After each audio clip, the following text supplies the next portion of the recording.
harnessing new discoveries in neuroscience and brain plasticity, which will link ALE to positive health outcomes in adults and older, especially older adults. Secondly, presenting new theories and philosophies in educational gerontology.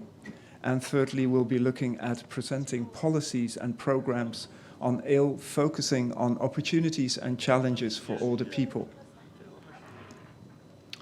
We'll start the workshop with the voices and faces of older adults from the University for Seniors at the American University of Beirut, speaking about the impact of the program on their health and their social connectedness during the COVID pandemic.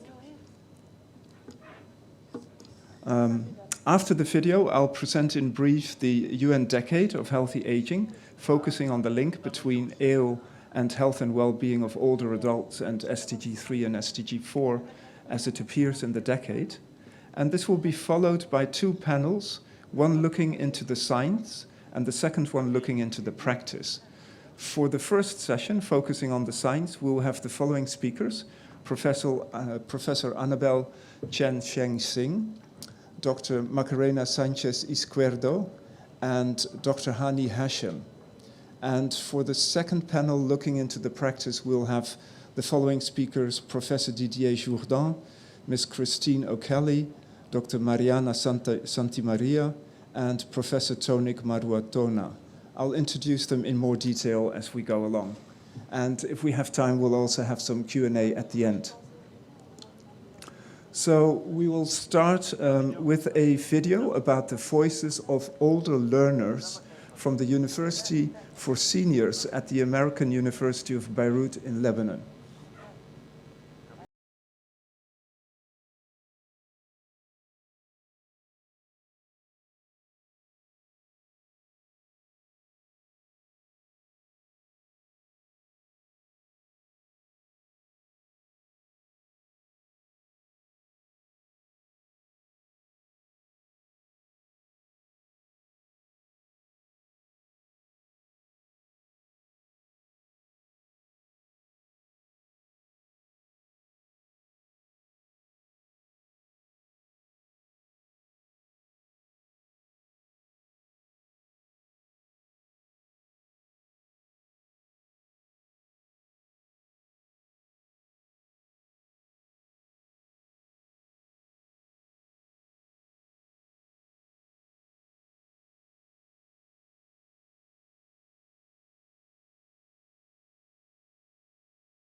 For your resolve, for your determination in these very difficult times.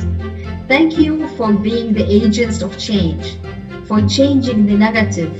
You broke the stereotype boundaries that states older people cannot cope with technology.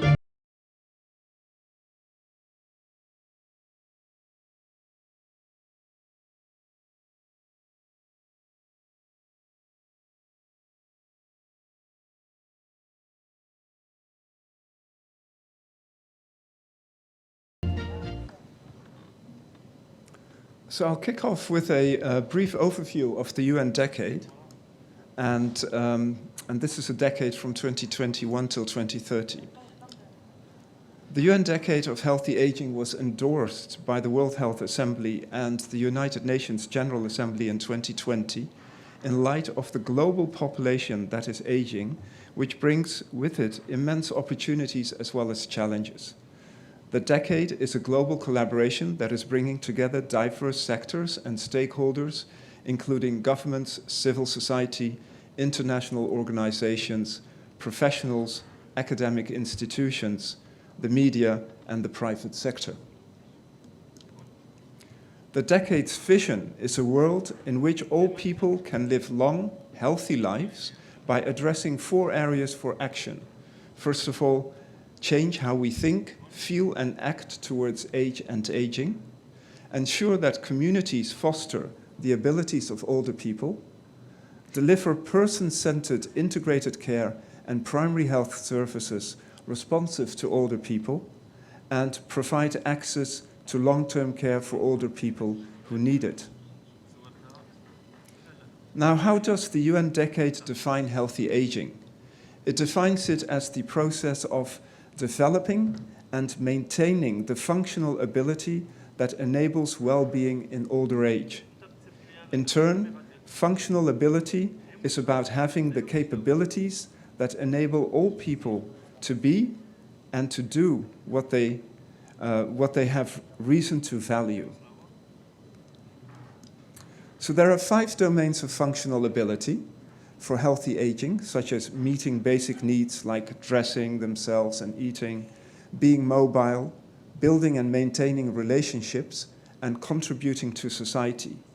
The 5th one is the ability to learn, grow, and make decisions, which includes improving literacy in older people and investing in accessible opportunities for lifelong learning and growth. Adult learning and education is therefore one of the key determinants of health and healthy aging. And this is why the UN Decade states that healthy aging requires lifelong learning. Moreover, the WHO baseline report for the Decade of Healthy Aging outlines a pathway to optimize older people's abilities, including continued personal growth, drawing on research and cases from around the world. It highlights results from a scoping review on the impact of lifelong learning on health, and documents that adult learning and education improves older people's capacities and abilities to learn, grow, and make decisions, maintaining their social relationships and contributing to society. It does so by increasing physical activity and memory performance and reducing depression. It also reduces mortality rates. However, research on adult learning and health, as well as policies and programs in adult learning and education, face many challenges and gaps. The latter were highlighted by UNESCO's GRAIL 3 report, showing that research, policies, and programs in adult learning and education are mainly limited to high-income countries, focus on formal education rather than non-formal education, suffer from lack of funding and from a lack of intersectoral coordination, and fail to reach women and disadvantaged groups. ALE's contribution to positive health outcomes is critical today more than ever before, in light of the worldwide demographic shift towards population aging, especially if we harness new discoveries in geroscience, neuroscience, brain plasticity, and epigenetics, showing that cognitive functioning and reserves could be maintained and even developed at any age. Hence the importance of connecting SDG 3, health and well-being, and SDG 4, education, and maintaining ALE and health into multisectoral policies and programs in governments, civil society, and the private sector. So, within this context, just a quick overview of the workshop. We will look today at how today's workshop can open a new window in the discourse about adult learning and education, health and well-being, with a special focus on older adults who are usually left behind in research, in policies, and in programs pertaining to lifelong learning. The workshop addresses the science and the practice of ALE from a global perspective. As already mentioned, the first part of the workshop will address the science, and the presentations will harness new discoveries in geroscience, neuroscience, and brain plasticity, neuropsychology, and educational gerontology. The second part of the workshop will address the practice, looking at how ALE is being implemented globally through programs, interventions, and policies. So our first speaker is going to be Professor Annabelle Cheng Shen Xing. She is a clinical neuropsychologist and professor of psychology, as well as the director of the Center of Research and Development in Learning, or the CRADL, at Nanyang Technology University in Singapore. She will give us an overview on the cognitive and mental health benefits of learning, of lifelong learning, from a neuropsychological research perspective. Professor, over to you. Thank you for the kind introduction. Greetings from Nanyang Technological University in Singapore. I'm most delighted to be here to share about the science of lifelong learning from a neuropsychological perspective. Next, please.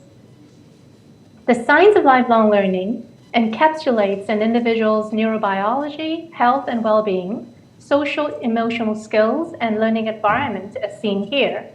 These factors, the slide went on to Mietzi. Thank you. Could you forward the slide?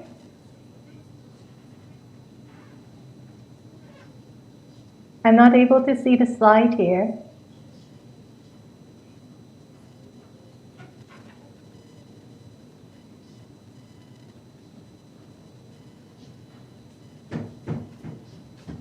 Should I just continue without the slide? No, it's being sorted out. Please wait 1 minute, Okay. Professor.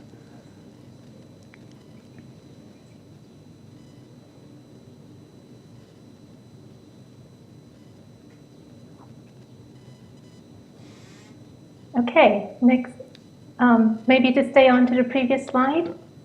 One slide back. Next, please. Okay, stay on this one. Okay, the science of lifelong learning encapsulates an individual's neurobiology, health and well-being, social emotional skills, and learning environment as seen here. These factors can individually and cumulatively fluctuate over the lifespan and influence our learning outcomes and cognitive capacity.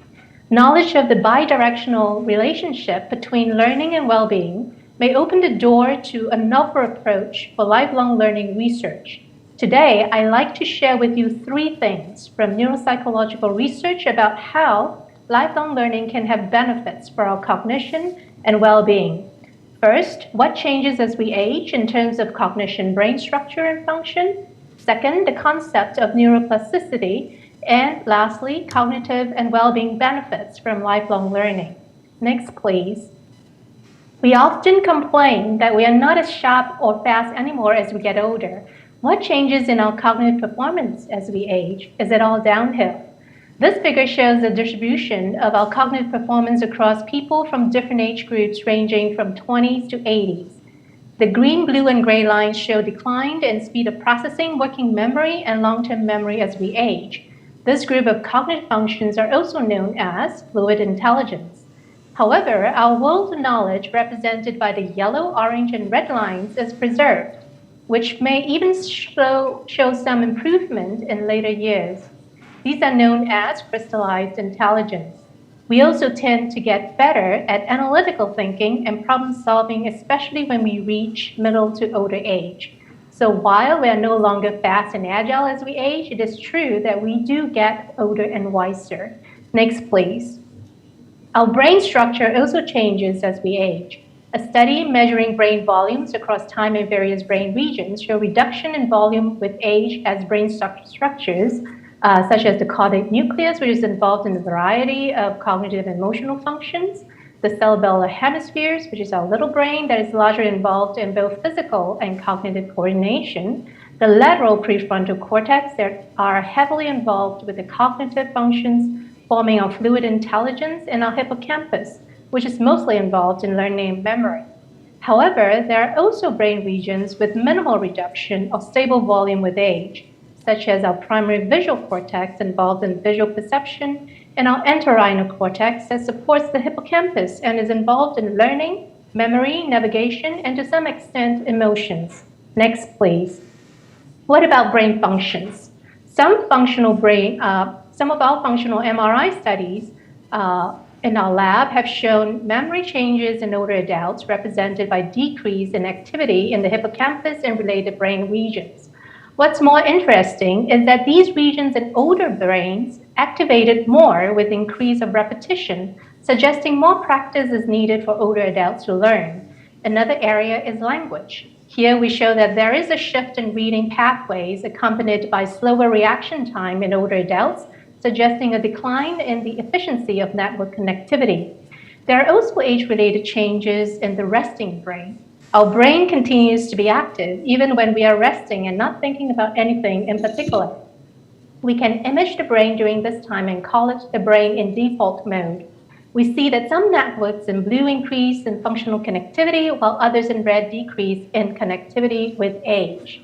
In particular, we found increased network connectivity in middle age compared to younger adults for networks involved in social emotional regulation, self-awareness, and attentional control.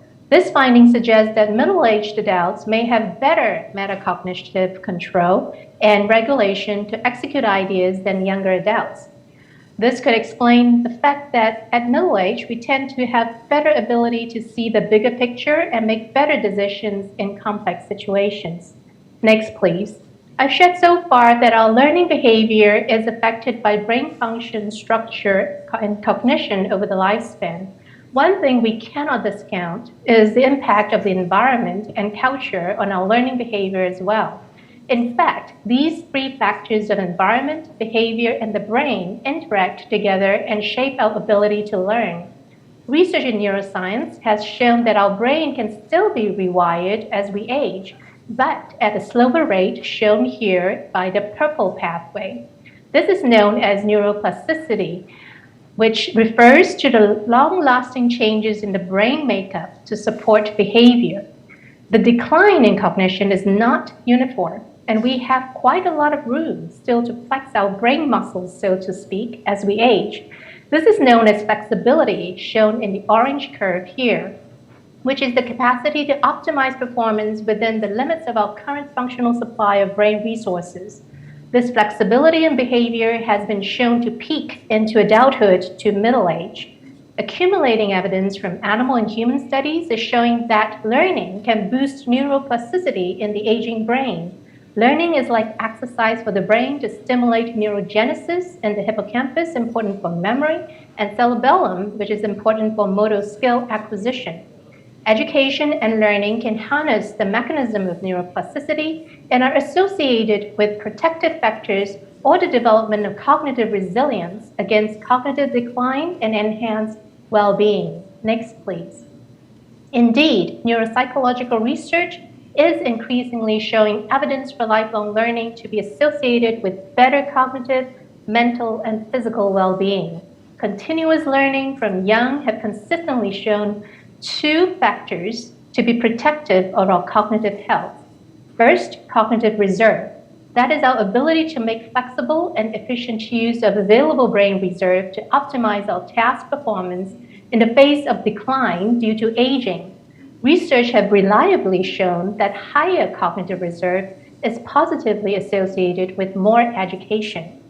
Other factors that contribute to this cognitive reserve includes our IQ level, literacy, occupational complexity, participation in leisure activities, forming strong social networks in our personality. Second, education or the time we spent learning is another important factor.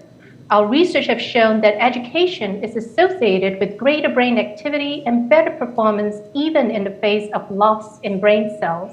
So learning itself can help to preserve our cognitive capacity and protect against cognitive decline while keeping our minds sharp and resilient. Lifelong learning has also been found to promote psychological well-being, such as stress reduction.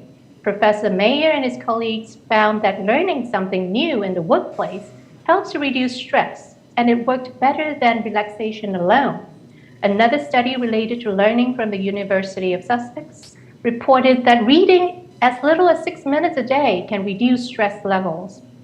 Community-based non-formal learning in older adults has also reported to be associated with psychological well-being in large cohort studies in Britain, Canada, and Sweden.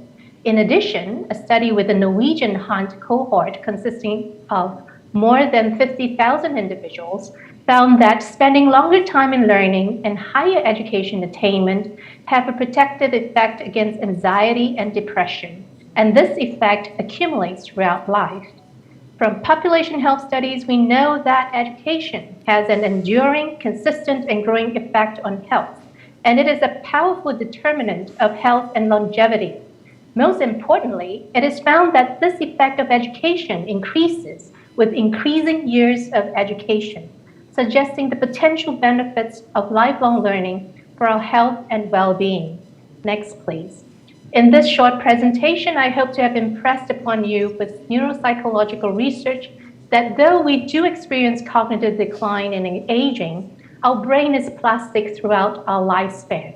We can continue to rewire and strengthen our dissipating brain networks with lifelong learning to enjoy its benefits of cognitive, mental, and physical well-being. Lastly, I would like to leave you with this statement here. To grow gracefully with success in age, we need to learn for life, and that is lifelong learning. With that, I end my presentation, and thank you for listening. Thank you very much, Professor Cheng, and particularly for showing that older people are maybe slower but wiser, that some areas in the brain will reduce but others will remain stable, that more practice is needed to learn when older, better regulation for control with older people so they see the bigger picture better, and learning is exercise for the brain and protects against cognitive decline and reduces stress. That was a wonderful presentation. We'll go to our next speaker, who is Dr. Macarena Sanchez-Izquierdo. She is the Associate Professor in the Department of Psychology of the Faculty of Human and Social Sciences at the Universidad Pontificia Comillas in Spain. Dr. Sanchez-Izquierdo will be giving this presentation on behalf of Dr. Rocio Fernández Ballesteros, who unfortunately was not able to join us today. And Dr. Neida Mendoza Rubalcaba. Y Dr. Neida Mendoza Rubalcaba. Also participated. I think we're getting the interpretation. Al parecer se está escuchando la interpretación por el altavoz. And Dr. Neida Mendoza Rubalcaba also participated in the preparation of this presentation along with Dr. Sanchez and Dr. Fernández Ballesteros. She will talk to us about promoting active aging through university programs for older adults. Dr. Izquierdo, over to you. Okay. Good afternoon. Thank you for the invitation. And we can't hear.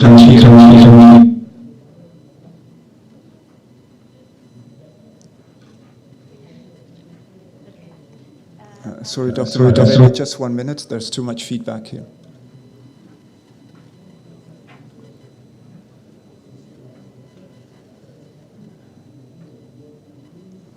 Professor Mendoza, who has implemented.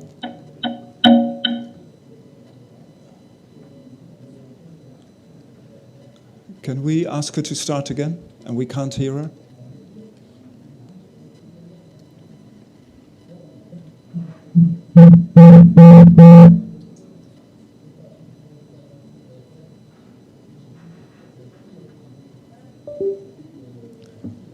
Dr. Macarena, just 1 minute. We're trying to. Oh, and I think she's.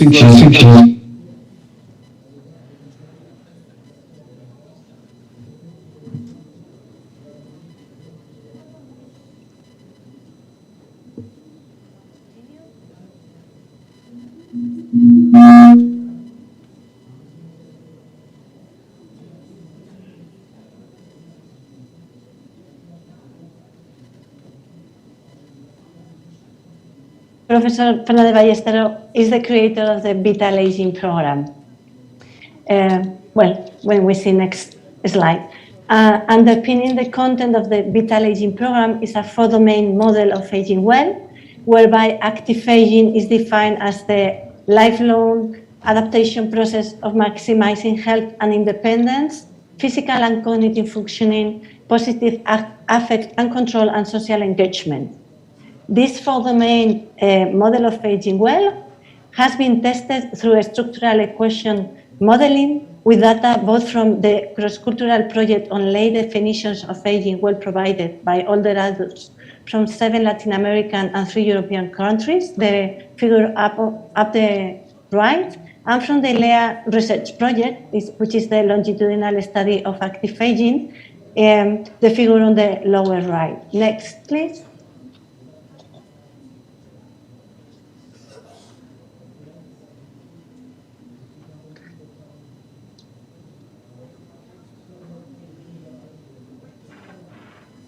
Not the previous one, the next one, please. Okay, I continue. Based on all the above empirical evidence, Professor Fernández Ballesteros developed a program to promote positive or active aging, which he called Vital Aging. Sorry, Yeah? We would like to start again because we had a disconnection. Okay. Yes. Can you start? Okay, we start again? Yeah, start again from slide 1. Thank you. Okay. I'm presenting the Vital Aging program, which was created by Professor Fernández Ballesteros. She would like to be here, but she was not able due to illness. But we can have here Dr. Neida Mendoza, who implemented and evaluated this program in Mexico. So in the time for questions and answers, she can answer any question you may have. Next, please. Okay.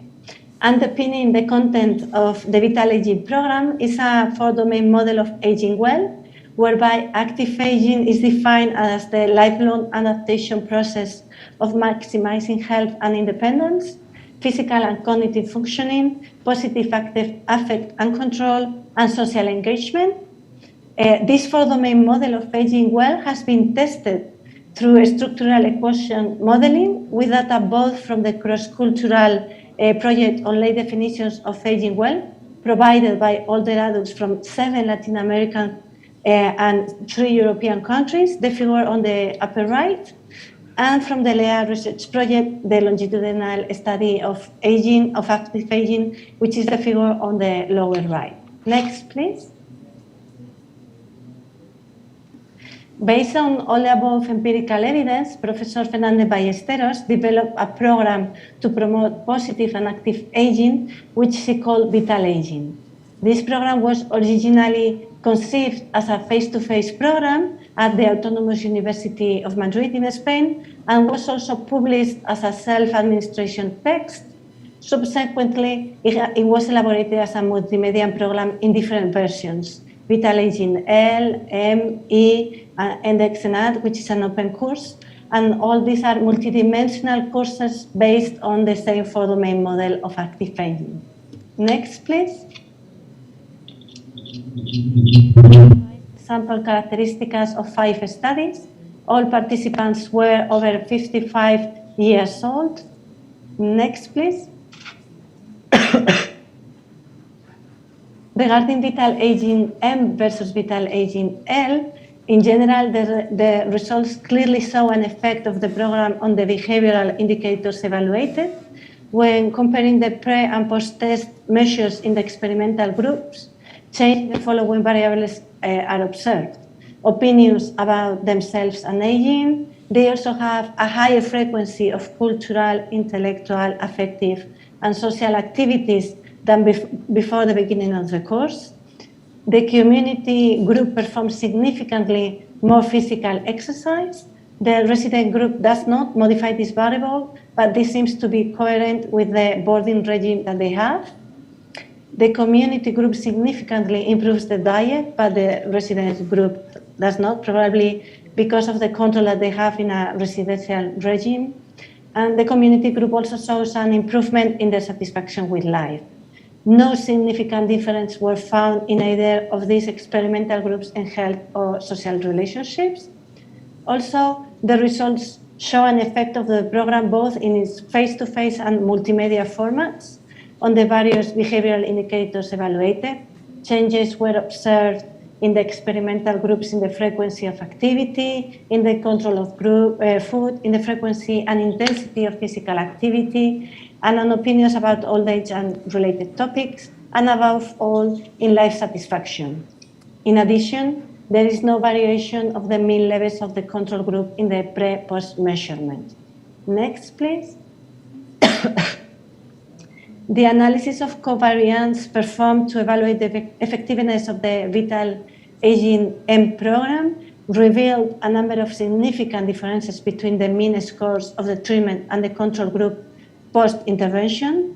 As expected, participants included in the intervention group revealed higher scores in subjective health, general activities, frequency of physical exercise, diet quality, subjective memory, use of mnemonics help, less negative effect, and higher hedonic balance. Next, please. These are the results of the study in Mexico, which Professor Neida will go further later if you want. As we can see, considering the effects of the programs on the participants' memory, those in the face-to-face version reported a significant improvement on their memory performance after the intervention, and a trend to report less frequency of memory problems. In contrast, those who participated in the combined versions, face-to-face and multimedia, and the control group remained without significant changes in memory outcomes. On the other hand, both face-to-face and combined versions reported a significant improvement in self-efficacy for aging, with the effect size being large for both versions of the program, and no change was observed in the control group. Next, please. In this study of the EDEX ENACT version, is a pre-experimental design without a control group of the participants' pre-post measure for each of the treatment factors was used. And as we can see, the ENACT program significantly improves the post-test scores relative to the pre-test evaluation in almost all subtests associated with the different thematic domains studied, with the exceptions of the social relationships model, where the effect of the program was not significant. And there's the lack of a post-test for the mental state model. It was not possible to estimate the pre-post-test differences. Finally, it is also noteworthy that no significant effect of age or sex was found. Next, please.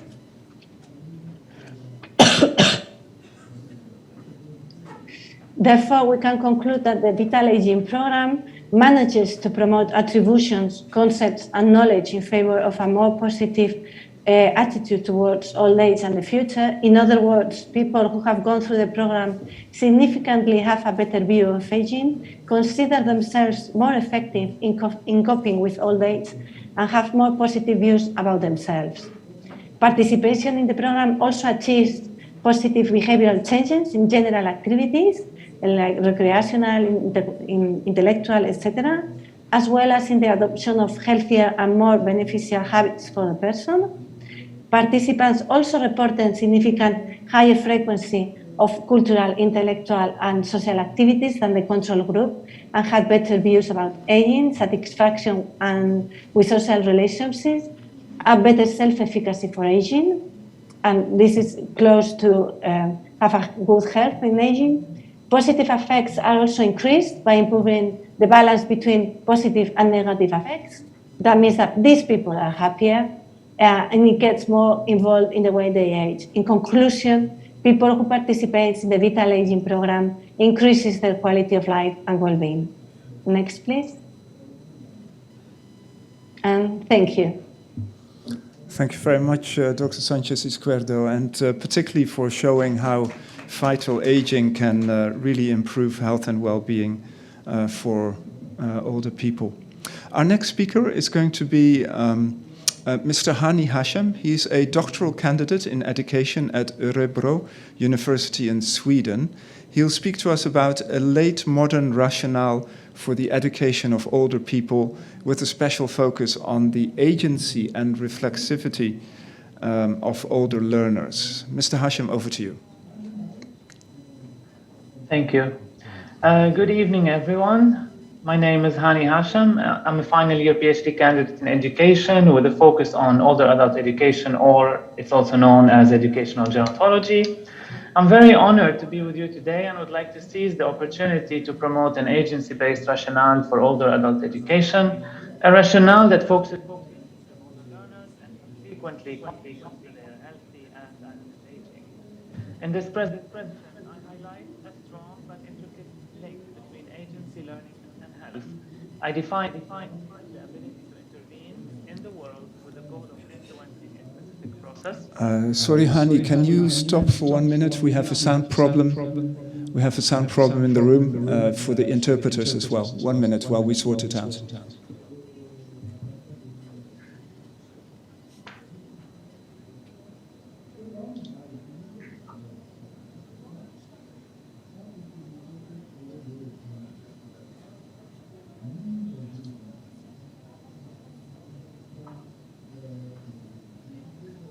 Can you try again? Yes, can you hear me now? Yes, please go ahead. Should I restart or? No, you can continue. Thank you. Perfect. Well, in this presentation, as I said, I also define health from a pathogenic but also from a salutogenic perspective. I start with the late oldest Swedish blogger, Dagny Carlsson. Hello?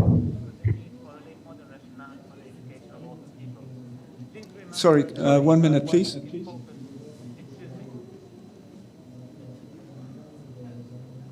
Did you say something? Yeah, 1 minute. There is a sound issue. 1 minute.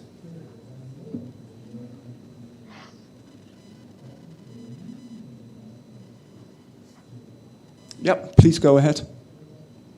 Perfect. I just want to remind everyone that in case there's more problems, you can focus on what I'm saying. And if you lose me, you can, of course, look at the slides. There's some sort of common context there. Anyway, next slide, please. So as you saw, Dagny Carlsson, the late Dagny Carlsson, was the oldest Swedish blogger. She was born in 1912 and she lived until she was 110 years old. She passed away this year in March. Her life was far from easy, but after her second husband died, she bought a computer, taught herself how to use it, and she started blogging at the age of 99. Yes, you heard me correctly. Perhaps there are millions of Dagnys out there, but Dagny's story stands as an example of exercising agency in older age, even at 100. She enjoyed 1, a very good health, 2, she had the socioeconomic means, and 3, the curiosity to learn. She decided to become a blogger. Next. In relation to Dagny's example, we readily notice some sort of relationships that involve agency, learning, and health. We've already heard speakers before myself talking about that. Relationships that are very useful when considering important philosophical questions about older adult education, but also in policy documents, such as the ones we see by WHO and UNESCO, who promote strong connections between agency, learning, and health. Older adult education can for sure build on these connections. Aging models that are proposed by WHO require lifelong learning. We know that already. The latter is said to enhance the agency of older people, but also their empowerment and contribution to society. Meanwhile, on the learning side, UNESCO calls for a reevaluation of the relationships between students, teachers, and knowledge. In this context, agency gains increasing attention, especially considering global crises such as health and climate crisis. Among the challenges, however, to leveraging older people's agency, we note individual and structural ageism that negatively affect the health of older people, as reported in a systematic review by Chang and his colleagues the year 2020. Next. Besides what I just said, there is ample evidence to showcase a love triangle, as I would like to call it, between agency, learning, and health. Learning enhances health, following both a pathogenic but also a salutogenic perspective. You can see those in the first row. Learning in older age reduces the risk for depression, dementia, and cognitive declines, as we also heard from the previous speakers as well. But also, learning entails different resources that contribute to a salutogenic perspective of health, not least in terms of quality of health, networking, happiness, and coping strategies.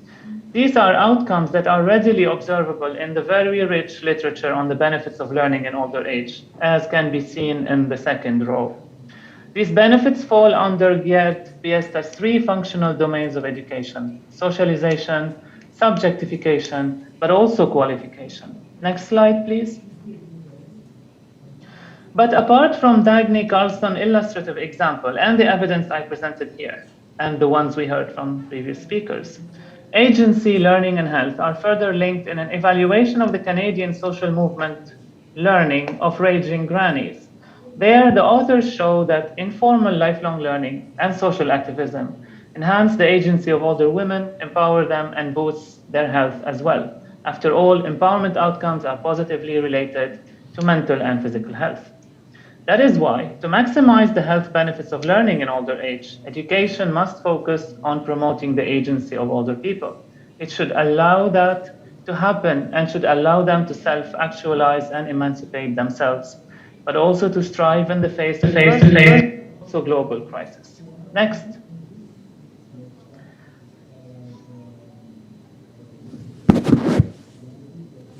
Did you change the... Next slide. Yep, thank you. Currently, older adult education is dominated by two learning philosophies that are expressed in the principles or in the form of principles of educational gerontology that guide the field of educational gerontology, and you see those in blue. The first is humanist and the second is critical. These philosophies of learning deal with very important questions in educational gerontology. These are the goals for learning, the reasons for learning, and the teacher's roles in implementing educational goals. They also embed formulations about agency and the average older learner. But in light of recent empirical developments in the field, but also in light of changes in the circumstances of aging, in my PhD work, I argue for a late modern rationale for teaching older people. You can see that in green. It is inspired by the sociology of Anthony Giddens. This rationale reinvigorates the agency of older people by trusting their choices to learn for the reasons they uphold. It also believes in their capacity for social change as they self-actualize and contribute to their society. This rationale strengthens the identity of older learners, empowers them, but in the context that is outside the walls of coercive emancipation. It also blurs the dichotomous view of older people as either privileged or essentially oppressed. By doing that, it goes hand in hand with WHO's understanding of healthy and active aging and the contribution of lifelong learning to desirable aging models. Not only that, it also joins UNESCO's call for the reevaluation of the relationships between students, teachers, and knowledge. Next slide, please.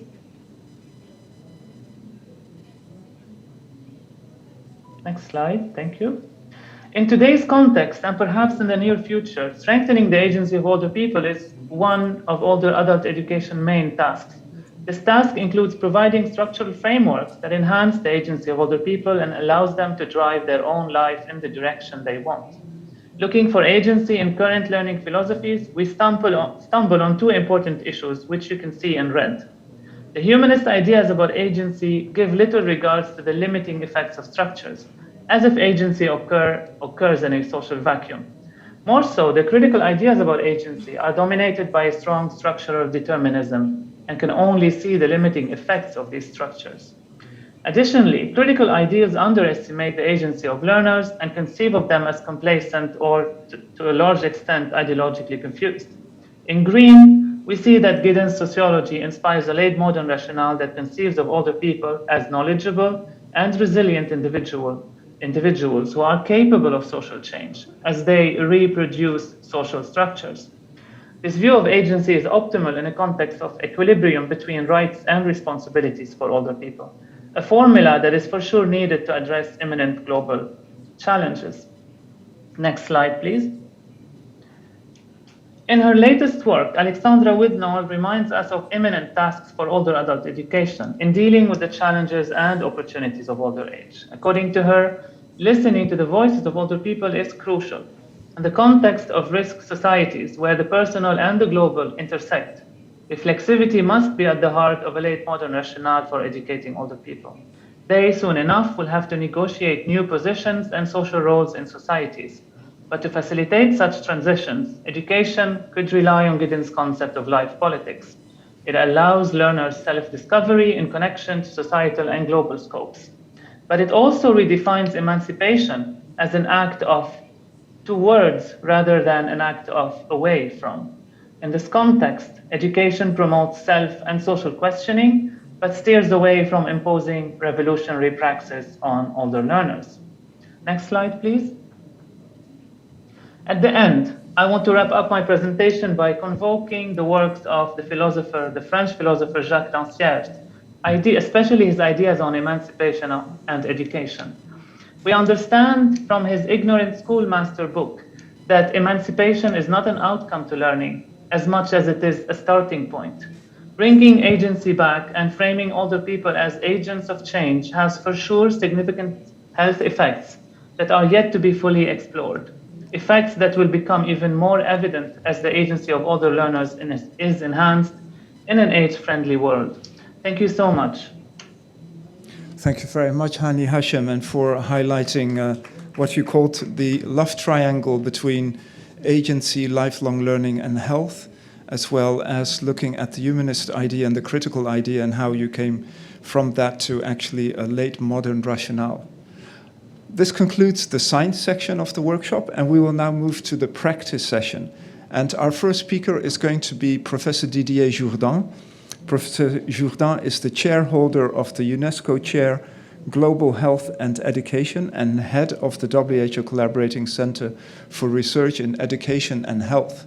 He is a member of the board of the International Union for Health Promotion and Education, and he will talk to us about lifelong learning for health, a key challenge for healthy aging.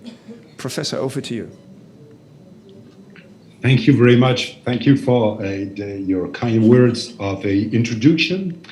I would like to share with you 5 ideas, but I really would like, first of all, to highlight the major role played by WHO and the UNESCO Institute for Lifelong Learning in the promotion of healthy aging. And I think that this kind of cooperation, which is intersectoral by nature, is at the very core of what we need to produce and to generate changes at the global level.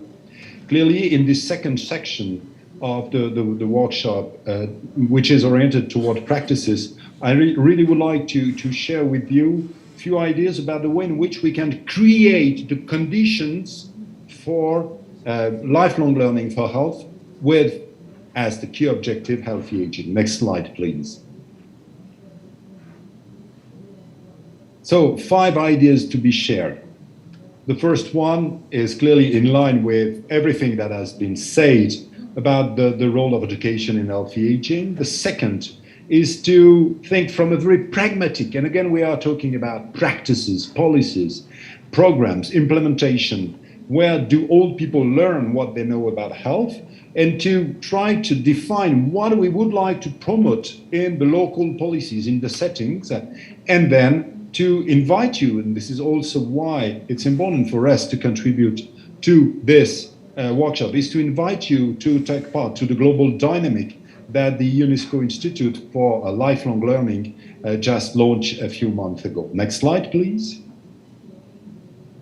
Next slide, please. Yes, perfect. So the first thing is just to repeat what has been said, that the level of literacy and the level of knowledge in health is clearly a key determinant of the health of older people. And in addition to what has been said previously, I would like to remind you that vaccination, use of mammograms, and all that kind of things, are directly connected to the literacy of old people. And we also have to underline the fact that this is what they want and what they ask for. In the different studies we have conducted in the research group, we clearly showed that this is clearly part of what the old people want. They want to be informed, they want to learn. Next slide, please. The second idea is to move to practices. Where do old people learn what they know about health in the real life? Next slide, please. The initial video showed us that the formal education system, which means the schools and the university, is part of where the old people learn what they know about health.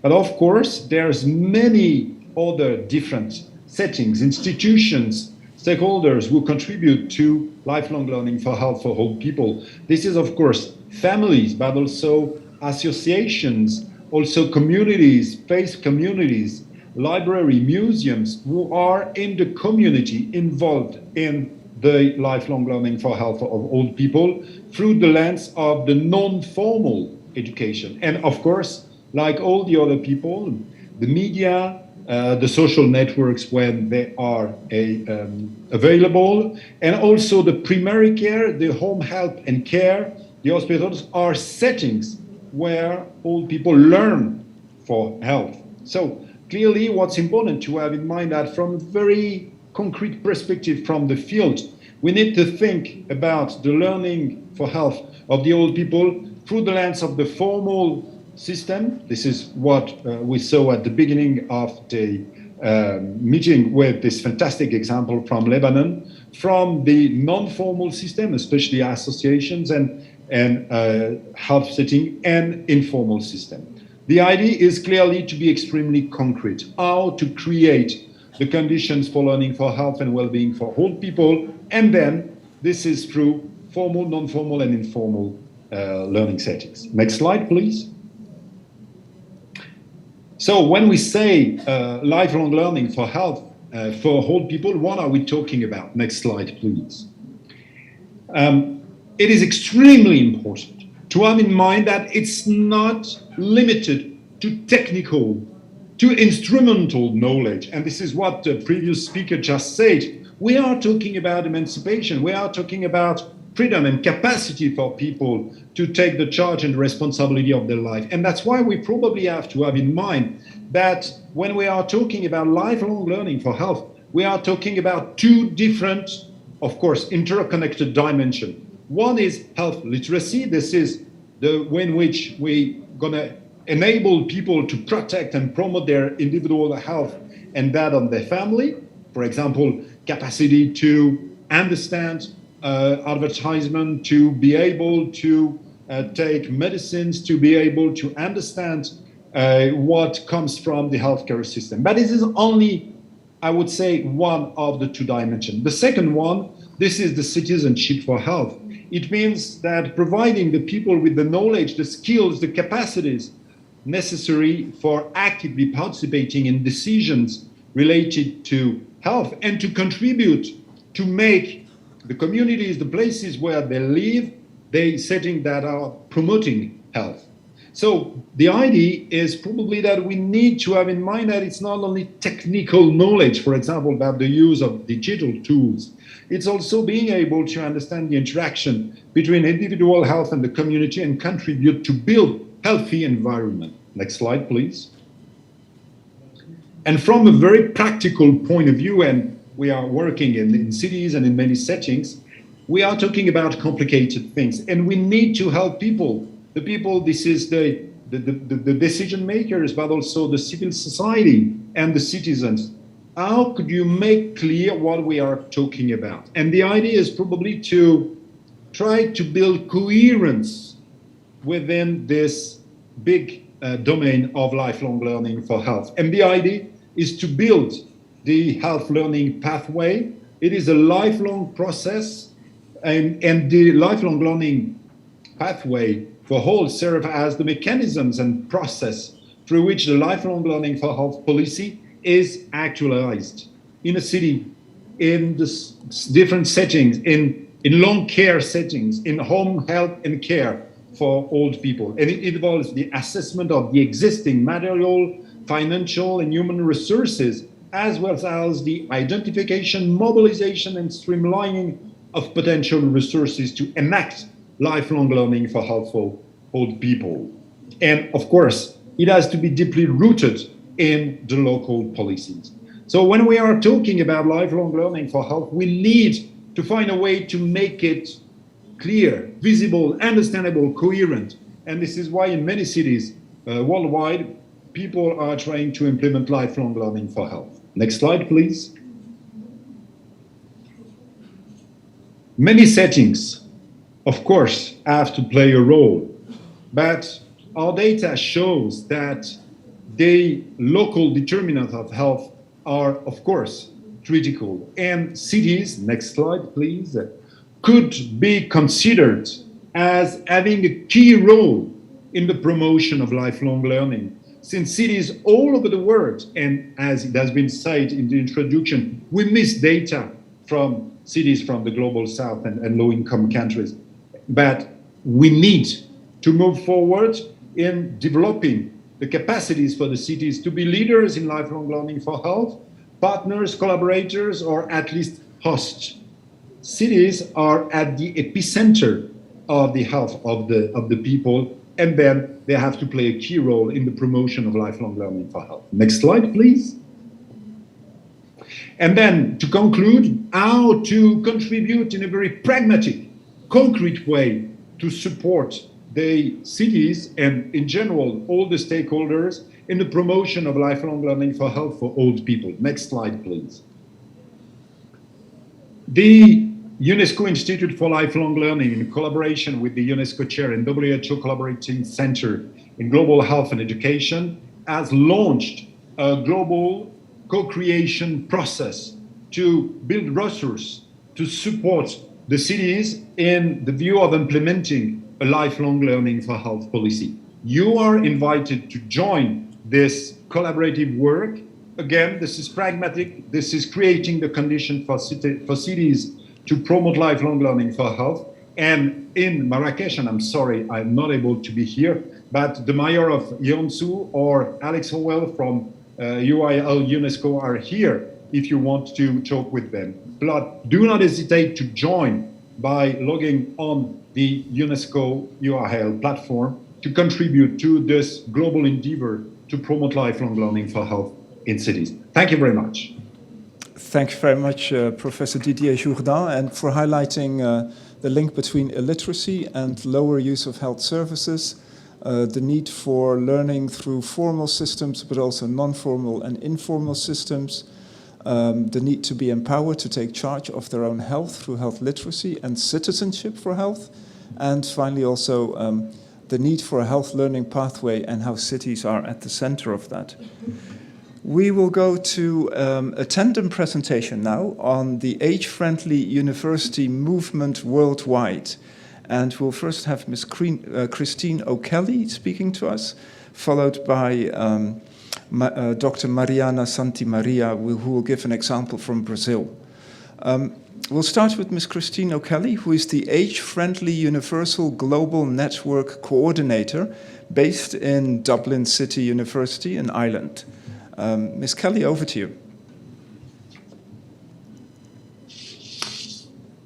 Hi, everybody. Thank you for this opportunity to speak to you about the Age-Friendly University Global Network led by Dublin City University. And to hear also today from the wonderful speakers at this event that you normally don't get to hear, so it's a very unique event and I'm delighted to have been asked to be at it. Ireland was part of a pilot site for the Age-Friendly Cities programme in 2010, and DCU decided to look at how age-friendly cities framework could be adapted to the work in a higher education institution. So by 2012, Dublin City University conceived and developed the 10 principles of an age-friendly university. Next slide, please. In 2019, Ireland was recognised by the World Health Organization as the first country in the world to be age-friendly. Age-friendly practices are embedded in local government throughout the island of Ireland, and 9 of our 10 universities in Ireland are members of the global network. The 10 principles provide... Sorry, can you go back? Can you go back one slide? Thank you.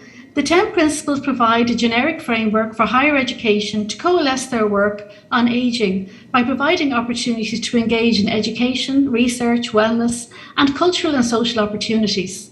The speakers before me have shown how engaging in lifelong opportunities optimizes better ageing. We know our global populations are living longer, and universities are uniquely placed to support active and positive ageing by providing these opportunities to change the narrative on ageing through lifelong learning, intergenerational engagement, challenging stereotypes, and contributing to research on the global silver economy. The 10 principles meet 9 of the 17 Sustainable Development Goals, and many universities find that they closely align with their mission and strategic plans, which frequently focus on widening participation and transformative experiences for their students and staff and their own communities. The principles are a mechanism for higher education institutions to coordinate their activities on ageing and harmonise the work they are doing, and also to contribute in a more broad sense to age-friendly ecosystems. Next slide, please. This slide shows the growth of the Age-Friendly University Global Network, and you can see that it's clearly resonating with the university sector. The global network began with the endorsement of the principles by Arizona State University and the University of Strathclyde back in 2012, and since then we have grown and grown, and by the end of this summer we have over 100 universities as part of the network, with representatives from Europe, North and South America, Southeast Asia and Australia. I'm very happy to answer any questions about the network or how to join the network, but I'm going to hand you over now to the many partners that we have in the network, and there are wonderful activities happening around the world in higher education, and I'm very pleased now to pass you over to my colleague, Dr. Mariana Santamaria from Vitalitas in the Pontifical Catholic University, our first university to join from South America, who joined the network last year to speak about the fantastic work they're doing in the space. So if anybody has any queries, my email is there to contact me for future. Thank you. Thank you very much. And now we'll move to Dr. Mariana Santamaria, who is the Professor of Public Health, Elderly Health Thank you. and Gerontology, and responsible for the Vitalitas Center for Aging and Longevity at the PUC Campinas in Brazil. The PUC stands for the Pontifical Catholic University. Dr. Santamaria, over to you.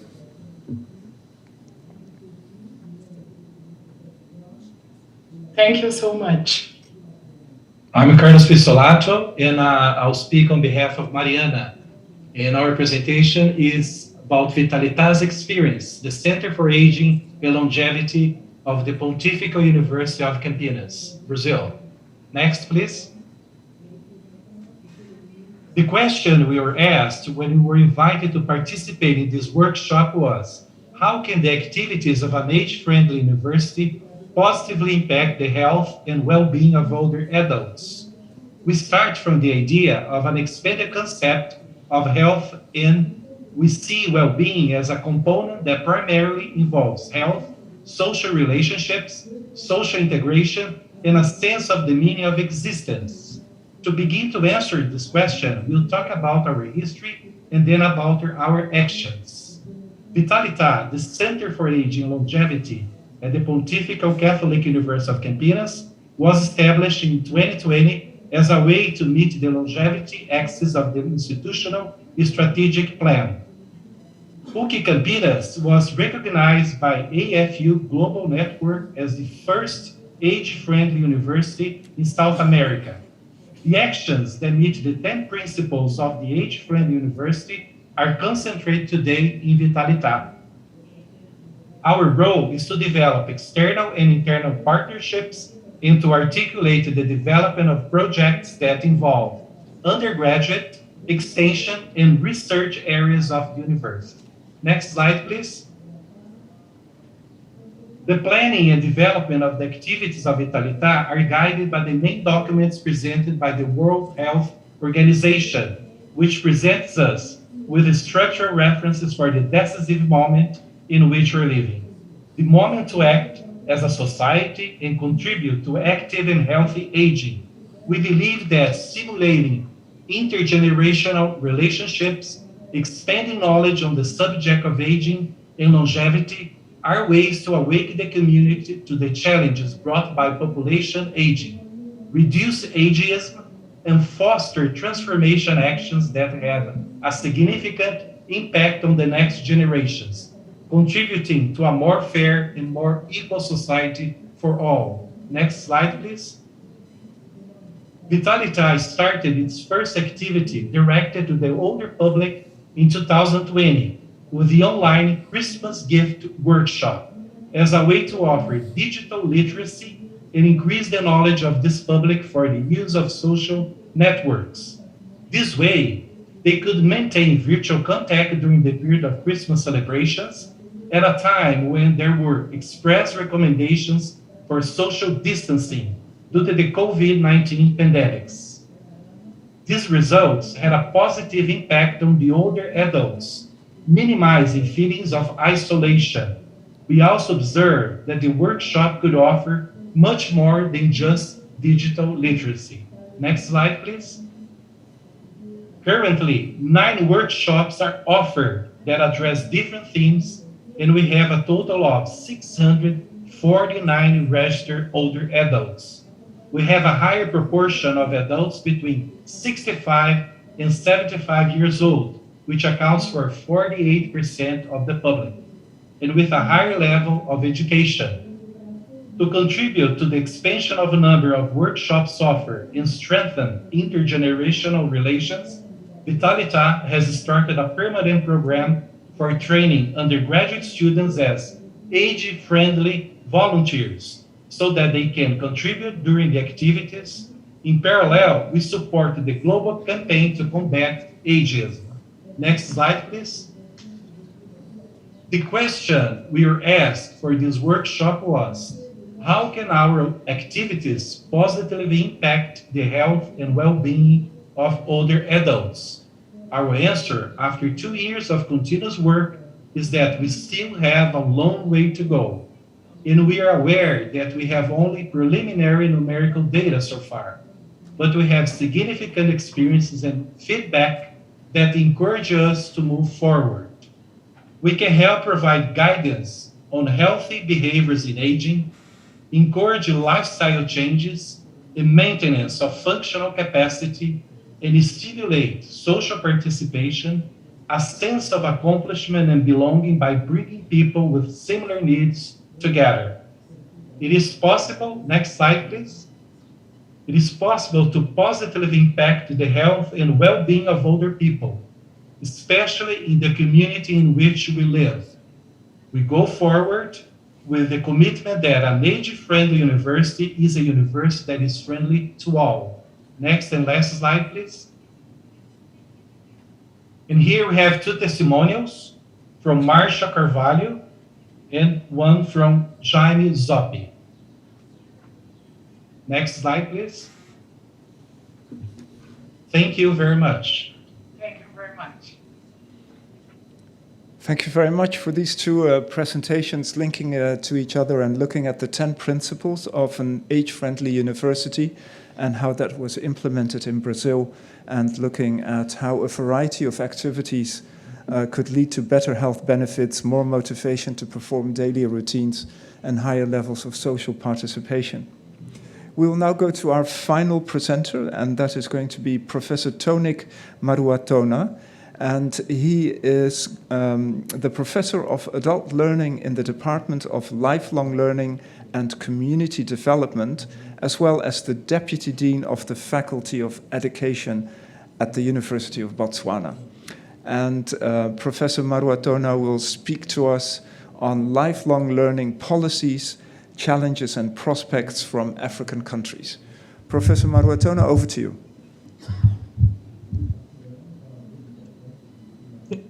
Thank you, Chair. I will be, good afternoon, everybody. I will be talking to you about the topic of lifelong learning policies, experiences, challenges, and prospects.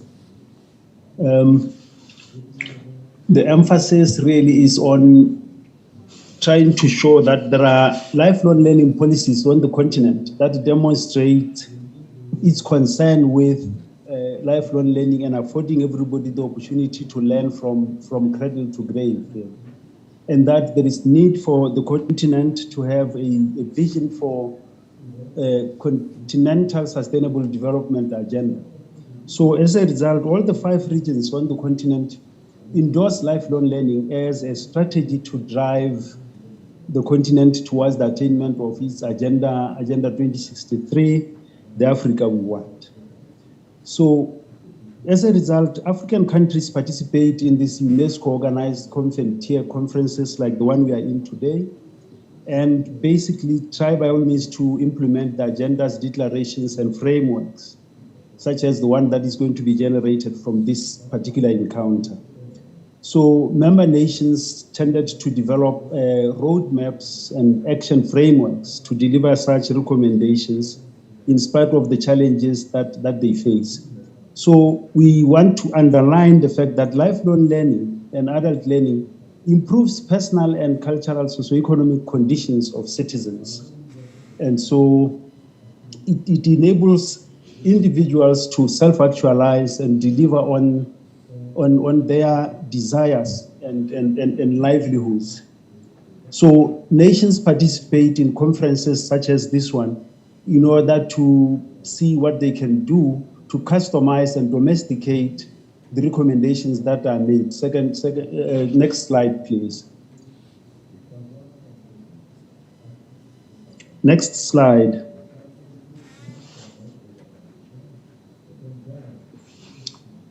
So, unlike other presentations that has gone by, we are finding Africa being faced with the resurgence of old age, as opposed to it being there, as is the case in the global north. So as a result, African population seems to grow phenomenally, in that it's projected that by 2030, the population of the elderly would have grown by 4.5%, according to the African Development Bank. So health issues increase as people age, as is the case in other places, but there are weak structures that can deal with such a growth in the number of the elderly, and therefore there is need for people to learn in order to avert the negative effects of aging. So because of improved living conditions and an increase in life expectancy, particularly in the urban areas, there is an increase in the general population. For instance, it's estimated that by 2025, there will be 67 million old people, and is projected to be 163 million by 2050. So by 2020, communicable diseases such as hypertension, heart disease, diabetes have been found to be major causes of mortality on the continent. So in terms of addressing the needs for the elderly, there are different approaches that are emphasized. For instance, a recent study by Kelly and others in South Africa emphasized that they prefer, the policies in that country prefer dealing with problems of the elderly in the community as opposed to institutionalizing care for the elderly. However, the elderly in this context tended to be very useful because they are responsible for catering for the needs of their grandchildren who are orphaned and vulnerable children, and of course even taking care of some of their children who might not have accumulated as much in terms of not being employed and so on and so forth. So these have implications for how Africa will address the issue of the elderly. So what are some of the challenges for delivering inclusive lifelong learning? Next slide, please. Hello? Hello? We see the next slide, Professor. Hello, the next slide on challenges. Yes, we have the slide on challenges. Oh, thank you. So Africa has quite an intricate colonial past and post-colonial history that is characterized by tricky issues such as corruption, mismanagement, leading to a situation where even if the desire to do something for special groups such as the elderly is there, it's often difficult to put in place structures that would facilitate that. So as a result, the continent faces challenges of poverty, lack of economic development, youth unemployment, income inequality, and political instability. So the provision of lifelong learning is also faced with problems of a conceptual and operational nature, in that while, for instance, the continental education strategy for Africa stresses providing efficient human resources, the truth of the matter is that it's not a providing agency, and therefore it will depend on the extent to which member states and regions can deliver on the promise of where the continent wants to go. But most of the time it depends on the possibility that there shall be good governance as one of the principles, and they propound a pillar of political will. So we are saying both of these attributes are scarce on the continent, and therefore if a continental strategy is based on such scarce capabilities, then it's questionable how such services can be offered. And hence we want to say that there is need for increased good incidents of good governance. And so we want to underline the need for such. And then, of course, political will on the part of the system to ensure that opportunities are availed for everyone. So, in short, there is lack of commitment on the part of governments to coordinate lifelong learning services with different stakeholders. We will talk a little bit to that in a while. And so regional plans do not integrate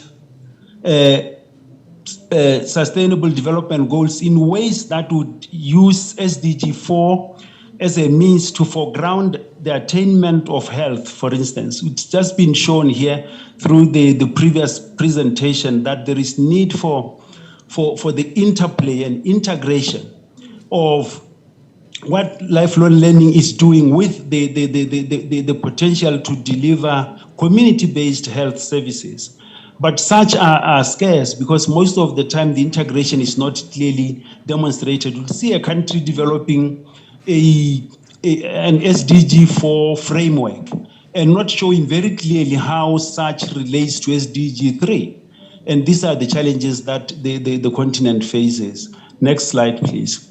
What are we suggesting then in the light of this in order to link delivery of lifelong learning to health? One, we are suggesting that there is need to develop lifelong learning policy that encompasses and clearly dovetails into the need for addressing health-related issues.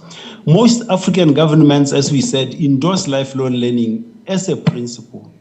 But in terms of delivering on it, by way of developing clear policies and guidelines and laws and practices and structures, such are lacking, according to Walters and her colleagues. So with the lack of that, it's very clear that countries need to be encouraged as a way of proposal to develop policies and laws that would govern the delivery and effective delivery of lifelong learning that will target different groups, especially the elderly in this particular instance. We draw from a study that was done in countries such as Ethiopia, Kenya, Namibia, Rwanda, and Tanzania, where they collaborated with UNESCO to develop such policies. And it's very clear that the evidence points to impact that resulted from such effort. So that the significant thing that needs to be underlined is that countries have to propose laws that would provide safety for the elderly to litigate in case they feel denied access to learning opportunities. And then that in the continent, the efforts are variable. Regions such as ECOWAS, East and Central Africa, Northern region, tend to do better in terms of delivery of apprenticeship and vocational training, while the SADC region tends to be more on academic and provision of literacy that is not really oriented towards impacting people's lives in a direct way. So we are arguing that states have, and regions have to offer free, well-resourced and non-formal education and learning opportunities so that they can use such to improve their lives and improve their health. So the other thing is we propose that such policies should be linked to comprehensive national and regional credit and qualification frameworks. So such frameworks, along with recognition of prior learning policies, should be used to make sure that we do not only identify the skills that adults have, but also make sure that we clearly articulate where they belong in the NCQF, so that we can recognize the experiences of the elderly. So the other solution that we are proposing is the need to widen cooperation and coordination in the provision of lifelong learning. So African governments need to cooperate with providers and stakeholders such as community-based organizations, private and NGO sectors. Such have had a long history of working with communities, particularly in communities that are difficult to reach by government services. And so we want to see how government can provide legislation that articulates very comprehensively how they would work with such NGOs, such CBOs, so that there is maximum use of their skills to deliver services among the hard-to-reach sections of community, including the elderly, so that the potential exists for that to happen. And in this case, the state would just be there to provide the curriculum assessment and monitor outcomes. The last point is really to emphasize that the continent needs to integrate a vision for lifelong learning and health. As has been said several times in the previous presentations, the continent needs a vision to mobilize resources to ensure that elderly citizens are not underserved as the continent transforms itself into learning society by 2036. And in a sense, they should enjoy the capacity for them to participate in learning and make sure that they can render the services that they are rendering to the younger population with some level of confidence and guidance that is clear. And therefore, older people need to be provided with free, non-formal learning opportunities so that they can engage in independent life activities that would enable them to participate actively in their lives and those that they provide services for as citizens. This is from my colleagues Lekoko and Ntoma. So Africa needs to offer learning that integrates some SDGs, especially SDG 4, and make sure that it's underlined as the key SDG so that others can use it as a platform to teach elderly basic knowledge and skills that promotes health and safety and well-being, according to my colleagues English and Mackay in their recent publication that came out of Convergence. So health literacy has to offer health skills so that we help the elderly to implement health-related messages, as has already been underscored in the previous presentations, so that we help the elderly in Africa to age with dignity. The point we are making really here, colleagues, is that Africa is coming through in terms of dealing with the problem of the elderly compared to the global north. And so somehow we have a lot to learn, and there is a paucity of studies that have been done to try and deal with this, like we have heard about what's going on in Ireland, in South America. So for us, we are still at the beginning of trying to understand the problem. And so we assume that studies will come out of this, and next time we should really be reporting on exemplary practices that would have come out of the research effort that should be put in place in facilitating this. Thank you very much.